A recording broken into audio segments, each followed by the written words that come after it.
Bom, gente, não é só o leite, não, que existe problema aí com o custo de produção para o produtor. O sistema FAEP-Senar Paraná realiza 2 vezes por ano o levantamento de custos de produção da avicultura e suinocultura.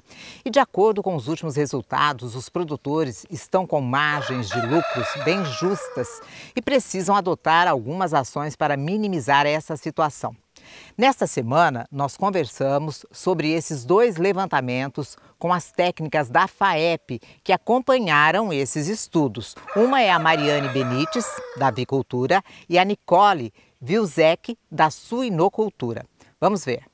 Como é que funciona e como é que é realizado esse levantamento, para a gente deixar claro aí para quem está nos ouvindo, principalmente para o avicultor? Sérgio, o levantamento de custos do sistema FAEP-Senar Paraná, ele acontece 2 vezes no ano, né? Então, uma no primeiro semestre, outra no segundo semestre. Nesse ano, participaram desse levantamento 7 regiões diferentes do Paraná.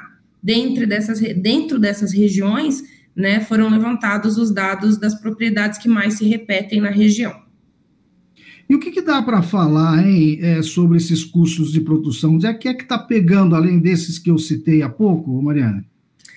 Sérgio, para o produtor, né, ele tem os custos variáveis, que são aqueles custos que ele desembolsa a cada mês, que é aquilo que ele precisa tirar do bolso mesmo para poder girar o lote. O aquecimento, a mão de obra e a energia elétrica, eles compõem em torno de 60% desses custos variáveis, os custos que o produtor desembolsa.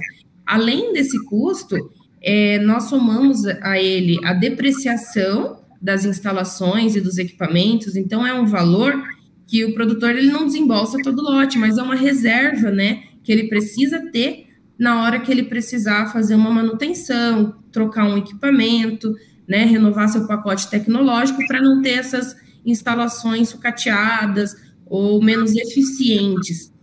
E além dos custos variáveis e da depreciação, ainda nós contabilizamos a remuneração sobre o capital investido.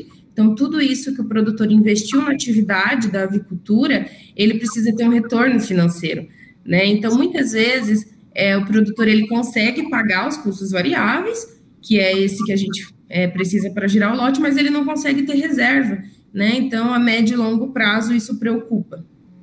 Agora, e o produtor, com custo desse de 60%, ele está tendo que margem de lucro, hein?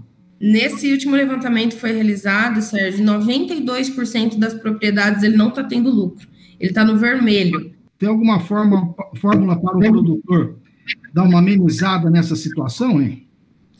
Olha, inclusive o objetivo desse levantamento, né, o objetivo do sistema FAEP-Senar é munir esses produtores, dar para ele como uma ferramenta, né, essas informações. Ele precisa ter essas informações para ele conseguir ter uma gestão, informações para ele como que está uma gestão da saúde do seu negócio, né? E com isso ele conseguir dialogar com a agroindústria, né? Ele conseguir tentar negociar esses valores, né? Então realmente ser uma parceria ali no Paraná, né? O modelo da avicultura é 100% integração. Então, ele precisa dessa negociação e, além disso, ele ter uma eficiência produtiva, né? Através de um correto manejo, né, tanto das aves, da cama, da iluminação, da ambiência, ele vai conseguir otimizar essa produção, receber melhor, né, se ele tiver melhores índices zootécnicos e, além disso, evitar desperdício. Então, é um momento realmente de ter uma boa gestão, de ver onde que dá para melhorar e de negociar com a agroindústria.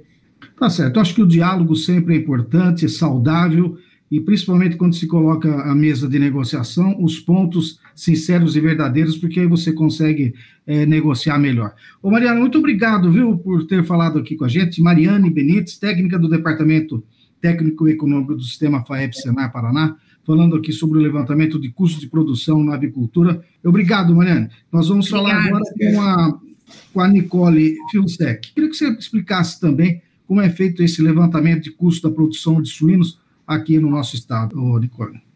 A gente tem uma série histórica que ela já vem contemplada das reuniões acontecerem nos principais polos produtivos de suinocultura do estado do Paraná.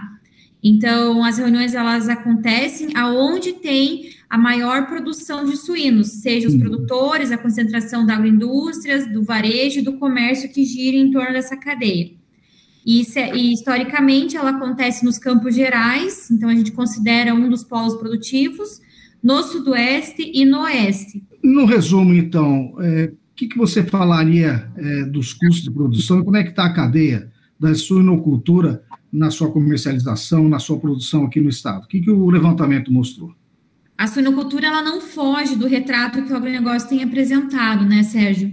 Tirando a parte de grãos, que muitas vezes também sofrem com secas, mas ainda estão com valores mais altos de comercialização, a parte da pecuária está sofrendo muito, né? Então, há 2 anos que a gente tem esse cenário de problemas e de déficits na receita com a comercialização dos seus produtos, quando se trata de produtos pecuários especificamente. E a suinocultura não está diferente disso. A suinocultura já tem também um histórico de passar por crises, então existe essa oscilação, essas curvas em qual a suinocultura já conhece, mas esse déficit que está passando, essa crise estabelecida no momento, é uma das maiores já vistas nos últimos tempos. Então, a suinocultura, infelizmente, a gente não traz boas notícias, a suinocultura está trabalhando no vermelho, é uma situação muito significante, muito importante, porque tem produtores deixando a atividade por não conseguir se sustentar. Especificamente nesse levantamento de custo, a gente teve apenas a participação de produtores integrados. A gente diz que quando o integrado começa a sofrer, né? Quando o integrado está no vermelho, que é uma situação que já tem uma base, uma estrutura mais fomentada, é porque a cadeia toda está tendo essa dificuldade. Agora, tem saída? A gente vê alguma luz no final do túnel aí? Tem alguma perspectiva a curto, médio ou longo prazo? Os custos produtivos não vão baixar, né, Sérgio? Então, a gente tem que tratar isto como uma nova realidade. Porém, hoje, o consumo de carne suína no estado do Paraná e no Brasil é um consumo muito maior do que a gente tem dos últimos tempos, dos históricos passados. Isso se dá porque a proteína do boi, né, a carne bovina, ela também está com um custo muito elevado, e a carne suína, com essa desvalorização, né, com essa perca de valorização no varejo, permite com que o consumo aumente. E aí a gente vai buscar aquela lei da oferta e procura. A partir do momento que começa a se procurar mais, começa a girar essa carne no mercado, a gente vai precisar colocar mais proteína e com isso o preço vai melhorar. Então, sinaliza-se agora para o segundo semestre uma melhora na remuneração nos valores já apresentados por quilo do suíno, ainda não tirando esse produtor do vermelho, né, porque a gente sabe que o suinocultor hoje, ele é um suinocultor que está sem capital de giro e está sem aquela gordura de reserva para queimar. Então, até ele estabelecer esses valores, essas condições, vai levar algum tempo. Mas já se sinaliza melhores resultados no preço remunerado do suíno comprado. Então, isso já traz um reflexo de melhora também para a cadeia como um todo. Bom, e se você quiser saber mais sobre os levantamentos dos custos de produção de aves e suínos, procure o Sindicato Rural da sua cidade. Não se esqueça.